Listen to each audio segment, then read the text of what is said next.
Hello, guys. I am so excited because I have my very first guest on the podcast. She is one of my most favorite people in the entire world.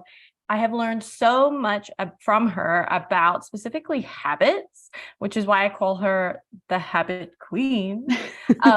And I just love her approach and philosophy on fitness and making it a really attainable and fun part of your day. So I'm excited to introduce everyone to Mackenzie from Running with Bacon. Hello, everyone. Thank you so much for having me on. I am honored to be the first guest on your podcast and really looking forward to making things simple. Yes. Okay. So, Mackenzie, just in case anyone doesn't know you yet, and they're absolutely going to want to, would you like to share a little bit about yourself and why you got into being an amazing, inspiring health coach? Oh, I thank you. Well, when I started, I didn't have the goal in mind of being amazing and inspiring, but I'm glad you think that.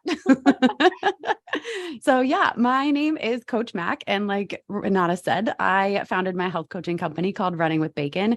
And before that, I actually used to be a collegiate strength and conditioning coach. And that means that I helped athletes, Division I athletes in this case, be at their tippy top shape to be the best in their sport. And while I really liked that, I actually found more fulfillment from helping kind of my friends and family who weren't necessarily athletes trying to perform at their best, but helping friends and family be their best selves. And to me, that includes being your healthiest self as well. I've kind of taken that proverbial you can't pour from an empty cup and made it apply to our healthiest, best self. And while I think just like your goal of nourishing body, mind, and spirit, I think with that comes exercise and fitness and moving your body. And I think that we have been told a lot of really misleading things about fitness. I mean, in working with nutrition and food so much, it's very similar ideas here,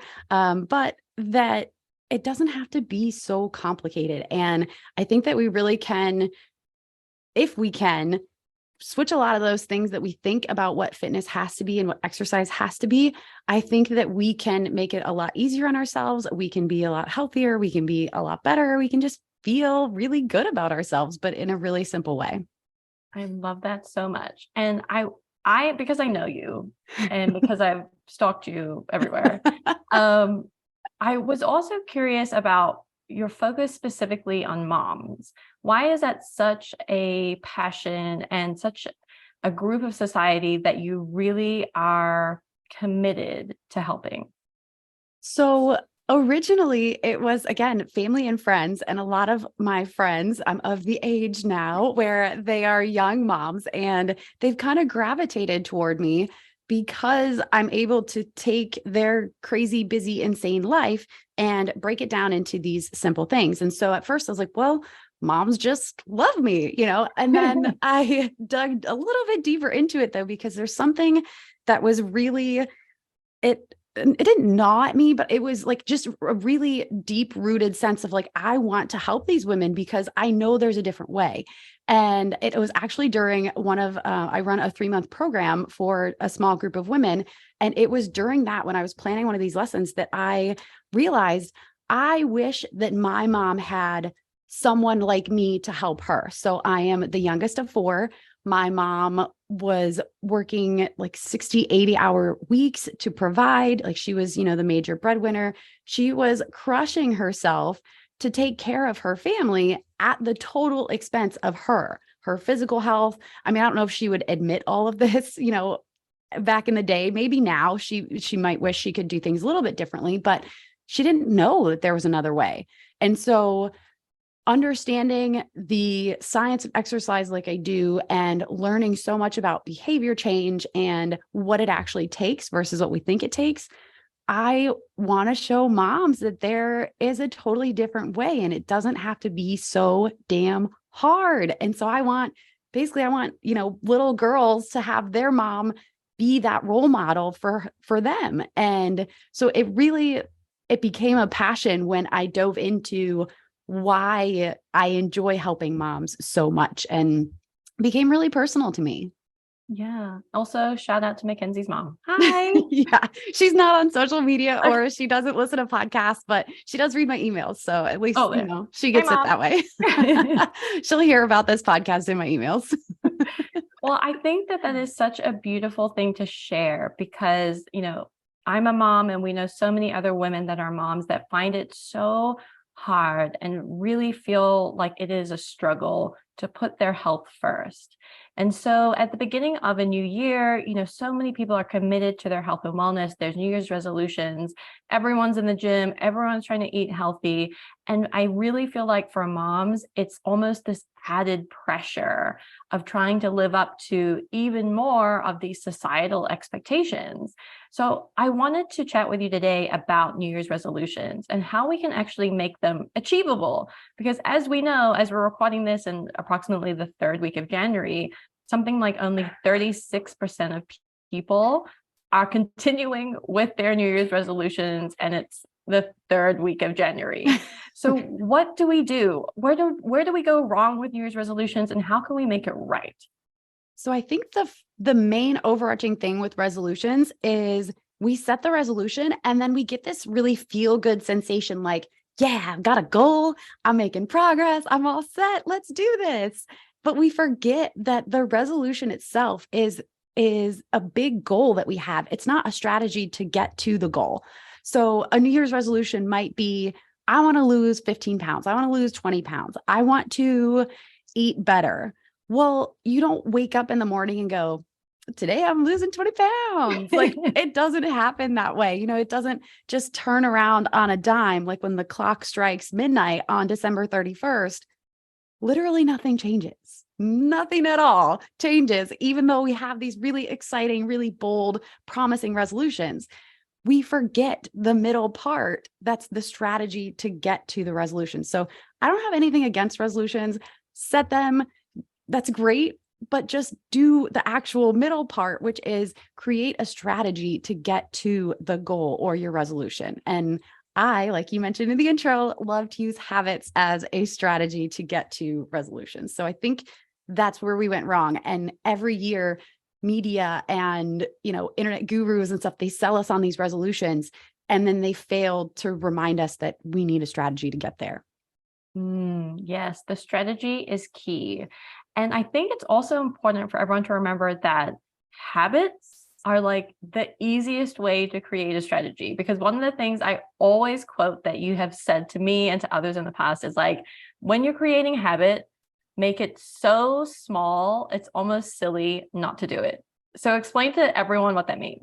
Yes. So by breaking down habits, so when we think, again, I'm going to lose 20 pounds this year. Okay, well, what are some habits I need to implement in order to do that? It might be things like maybe I want to eat a salad every day. Maybe that's something that can help. Drink my body weight in ounces of water or work my way up to it anyways. Might be working out every day. Okay, great. So I have this list and those are big habits that require big change. So the bigger the habit, the bigger the change, the bigger the demand on us and our life and our time, our mental energy, all of that. So if we break the habit down even smaller, and I'm talking as small as you can mentally or physically break the habit down into, and start with that, it lowers the amount of motivation required to do the thing. So an example I love to use is I don't love push-ups, but I love the way that push-ups make me feel. I feel really strong when I can do regular, non-modified, like from my knee push-ups. But nobody likes to just do push-ups for fun, right? And so I created a habit stack where every time I use the restroom, I would do 2 push-ups. And because 2 push-ups, it takes 5 seconds, literally 5 seconds to go down on the ground, do 2 push-ups, pop back up, 5 seconds. And so in my head, I'm like, well, that's silly. It takes 5 seconds. Of course I can do 2 push-ups. So every time I use the restroom, I do 2 push-ups. Cool. By the end of the day, I'm at maybe like 10, 20, I drink a lot of water, 10 or 20 push-ups. And then gradually I increase it. But unless I start it, if I set the idea of, hey, every time I go to the restroom, I want to do 10 push-ups, that's really hard for me. I'm not going to want to do it. It's hard. It takes effort. And I want something that's so simple and so easy and so quick that it literally is silly not to do it. I have no way to talk myself out of this it would actually take longer to talk myself out of it than it would to just do the thing. So if you can break your habits down into these really small things like that, you give yourself no out to skip it. You can't convince yourself to skip it because the convincing takes longer than the thing. So you just go ahead and do it. And then from there, once you establish a habit, that's one of the things I love that James Clear has taught me, is you establish a habit and then you improve it and then you build it and then you grow it. And we're all really hesitant to build these super tiny habits, but it works. And I've seen it over and over again in my life, in my client's life. It's amazing. So start small. Yes. Smaller is better. Yes. Yes. But you also mentioned habit stacking. And so what does that mean and why is that effective? Yeah. So habit stacking is where you take a habit that you already do, things like your morning coffee, brushing your teeth, your shower, even using the restroom, things that you do already in your day. And then you stack a habit that you want to do on top of it. And it can be right before you do it, while you're doing the thing, or right after you do the thing. And you can stack them in any manner that you want. But it works because in order for us to do new behaviors or new habits, we need to have something that prompts us or triggers us to do the new behavior. And so if you use an existing habit, you just stack right on top of it. So that's actually how our routines are built anyways. Think of, for example, every time you get in your car to drive somewhere, odds are good you do it the exact same. You get in, you put your purse on the passenger seat, you put your seatbelt on, you check the mirrors, you turn the car on, you look this way, that way. It all happens in the same manner, but we just don't think about it. It didn't start that way though. Think back to when you were 16 and you just started driving and you were like, okay, check everything, like do this, do that. Like it was all, you had to think about every single step. But now here we are decades later. That's worrisome to say decades now. But here we are decades later and it just happens automatically. And so we're taking advantage of the way our brain naturally works by stacking things. They're called routines. You have your routines that you like, and our brain loves them because it saves time, it saves energy. We don't have to think about it anymore. It makes it unconscious and we just do it. So essentially we can use habits as a hack to get healthy automatically, which is why I love them. Yes. And I've seen habit stacking work so well for so many people, including myself. But the thing that you mentioned previously that I thought was so interesting was about motivation. And so that's why we talked about making like really tiny, simple habits because it lowers the motivation required. But, we talked about getting to the third week of January. This is often when motivation wanes significantly for many people. So what do we do when we're not feeling it? Like, is there some kind of hack for that? Yeah. So I would first recommend that before your motivation is totally gone, plan out a few of these habits that you can just implement automatically, because you can do the planning stuff when you're really highly motivated now, like in the new year. But as your motivation starts to wane, pick one thing, just one. I know it sounds silly, but pick one thing that you are going to make your non-negotiables. And I know you love your non-negotiables. So you pick that one thing and you carry that out even when motivation is non-existent. So at your lowest of low motivations, make it something that you can still do. And again, that's why I like things that are so small, it seems silly not to do them, because you don't need motivation. So the bigger something is, the harder something is, the more the motivation required to do it. So that's why we're bringing difficulty and simplicity, like we're bringing it, scaling it all the way back so that you don't actually need motivation. And so a few examples of this might be taking your daily vitamins when you have your morning coffee, or it might be something as simple as taking a walk to the mailbox every day before you sit down to work, like something so simple that you can do every day that then you can start to build on. Because eventually something that is so simple, like taking your vitamins, can turn into, if you habit stack it and keep adding healthy habits onto it, can become this really healthy routine that you have in your morning that just starts your day off feeling amazing. And you're like, okay, I'm ready for the day. I got this. And it's going to look different for everyone, but you're not relying then on motivation because it comes and goes. We've all experienced, some days you're like, yeah, ready to run through a brick wall, like give me the hardest HIIT workout ever. And then other days you're like, ugh, I'm not moving from this couch. Yeah. And I mean, you went through this recently too. And I wanted to point this out as a brilliant example because it's not like, oh my gosh, Max got it figured out. And like every day is a piece of cake, literally and figuratively. So like, what did you do? Walk us through what happened in your life when you were lacking motivation. Yeah. So a few months ago, I got COVID and I was just thinking, oh, it'll be a few days and then I'm over it. And a few weeks had gone by. I'm like, I don't want to do anything. And I'm talking like I love working out. I've come to the point where I legitimately love working out. I love actually doing it. And I love the way it makes me feel. I love trying new stuff, all of that. I love working out, but you could not have paid me to work out when in those like couple of months after COVID. Just the idea of it, I was like, no. And so I had to it took having a lot of grace with myself. Like I have a health coaching membership where I lead workouts and I'm coaching other people to work out. And here I am being like, I don't feel like working out. So what I had to do is I counted anytime I was moving my body, it counts. So that's been one of my base philosophies of all of my coaching since I started my company. If you are moving, it counts.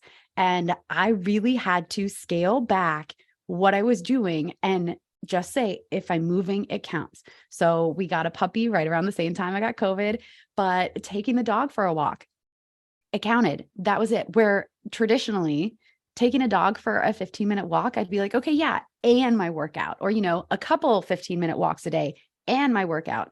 I had to scale it all the way back. And even when I didn't have motivation to go for a walk, I had to take care of a dog. So it was happening.